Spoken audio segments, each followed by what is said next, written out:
আপনি কি রাতে বেশি এনার্জি পান নাকি ভোরবেলায় উঠলে মাইন্ড বেশি ফ্রেশ মনে হয়? কেউ বলে ভোরবেলায় উঠলে সফল হওয়া যায়, আবার অনেকে বলেন রাত জাগলে সফলতা আসে। তাই আজকের ভিডিওটিতে আলোচনা করব দুটি গুরুত্বপূর্ণ কোন টাইপ নাইট আউল ভিস আর্লি বার্ডকে নিয়ে। প্রথমে আলোচনা করব নাইট আউল কাদের বলে। সাধারণভাবে বললে নাইট আউল হলো তারা যারা দিনের বেলার তুলনায় রাতে পড়াশোনা করতে বা নিজের কাজ করতে পছন্দ করে এবং এই সময়ই তারা বেশি এনার্জি ফিল করে। এবং আর্লি বার্ড হলো তারা যারা সকালবেলায় বা দিনের বেলায় নিজেদের কাজ করতে পছন্দ করেন। এরপর আলোচনা করব নাইট আউল হওয়ার সুবিধা ও অসুবিধা নিয়ে। নাইট আউল ব্যক্তিরা রাতে কাজ করতে বেশি এনার্জি পায়। নাইট আউল ব্যক্তিরা রাতের মনোমুগ্ধকর নীরবতায় সাইলেন্টলি নিজেদের কাজ করতে ভালোবাসেন।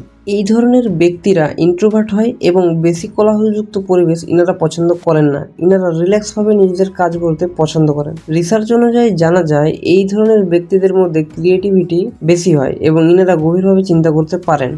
নাইট আউলদের একটি অসুবিধা হলো তারা 9 to 5 প্রাইভেট জব কিংবা গভর্নমেন্ট জব করতে তাদের ভালো লাগে না, বরং তারা তাদের ক্রিয়েটিভিটির উপর কাজ করতে বেশি পছন্দ করেন। তবে সোসাইটিদের ব্যাপারে কমপ্লেন করে তুমি অলস, তুমি সারাদিন ঘুমিয়ে থাকো, কিন্তু আসলে তারা হয় জিনিয়াস। এ ব্যাপারে সায়েন্স বলে থাকে নাইট আউলদের শরীরে মেলাটোনিন দেরিতে রিলিজ হয়, ফলে তারা জোর করেও তাড়াতাড়ি ঘুমোতে পারেন না। সকালে ওঠার চেষ্টা করলে মাথায় ঝিমুনি থাকে, কিন্তু রাত্রে সবাই ঘুমিয়ে যাওয়ার পর তারা বেস্ট ভার্সন হয়ে যায় এবং নিজেদের কাজ করে। ইতিহাস ঘাটলে দেখা যায় অনেক বড় বড় লেখক, শিল্পী, দার্শনিক, কবি, প্রোগ্রামাররা নাইট আউল ছিলেন।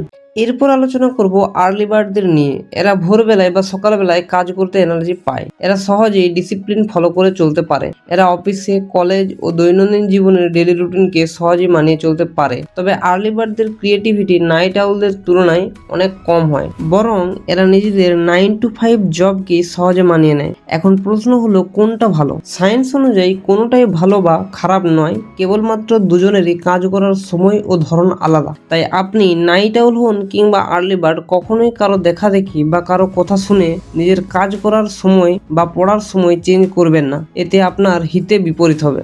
আপনার সারাদিন মাথা ব্যথা করতে পারে, কাজে ফোকাস করতে পারবেন না, সারাদিন ঘুম পাবে।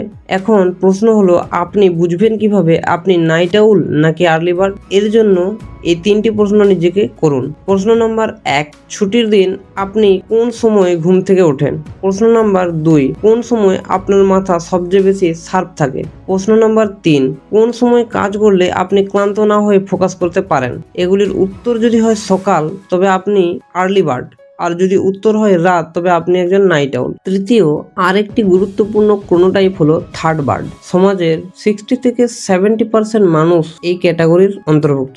এরা না হয় মর্নিং বার্ড আর না হয় নাইট আউল, এরা হলো থার্ড বার্ড। মনে রাখবেন, সফলতা আসে নিজেকে বোঝা থেকে, নাকি লোকের কথা শুনে নিজের সময় চেঞ্জ করে জোর করে কাজ করাতে। এখন আপনি কমেন্ট করে জানান আপনি নাইট আউল নাকি আর্লি বার্ড। আজকের এই ভিডিওটি এই পর্যন্তই, দেখা হবে নেক্সট কোনো ভিডিওতে।